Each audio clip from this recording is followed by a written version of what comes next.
প্ৰিয় শহীদবৃন্দ, শুভ সন্ধ্যা জনাইছোঁ। মই আজি এটা স্বৰচিত কবিতা পাঠ কৰিম বুলি ভাবিছোঁ। মোৰ ইতিমধ্যে প্ৰকাশিত কবিতা পুথি খিৰিকীখন খুলি ৰাখিছোঁ, তাৰ অন্তৰ্গত চোলা নামৰ কবিতাটি। আহকচোন। কবিতাৰ শিৰোনাম চোলা। পুৰণি চোলাৰ শিৰণি ছিগিলে আয়ে চিলাই লৈ পিন্ধিছিল, ফিচিকিলে তাকেই টাপলি মাৰি লৈছিল। মোৰ নতুন চোলাটোৰেই শিৰণি ছিগা আছিল, মই থুপৰিয়ে চিলাব নাজানি নিপিন্ধাকৈয়ে বাকচত সুমুৱাই থলোঁ। ধন্যবাদ। মনটো ভাল লাগি আছিল কাৰণে কবিতাটি পাঠ কৰিলোঁ। মন ভাল লগা কাৰণ আজি এই যে ফেচবুক মজিয়া, এই মজিয়াখনত মোৰ ফলোৱাৰ্ছৰ সংখ্যা 10K অতিক্ৰম কৰিলে।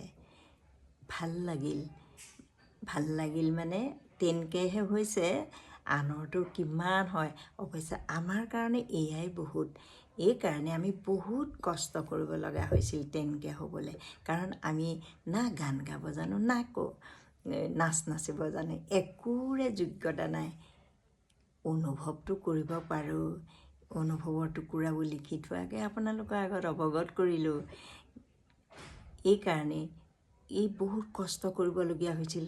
বহুত কষ্ট কৰি এতিয়া 10K ফলোৱাৰ্ছ সংখ্যা অতিক্ৰম কৰিছে। মন ভাল লাগিল, গতিকে আপোনালোকক জনালোঁ। কেনেকুৱা লাগিল বাৰু আপোনালোকৰ?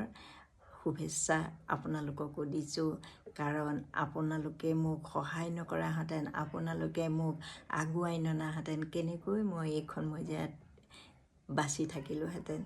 আহকচোন, ইমানেই ভাল লাগিছে নহয়নে বাৰু?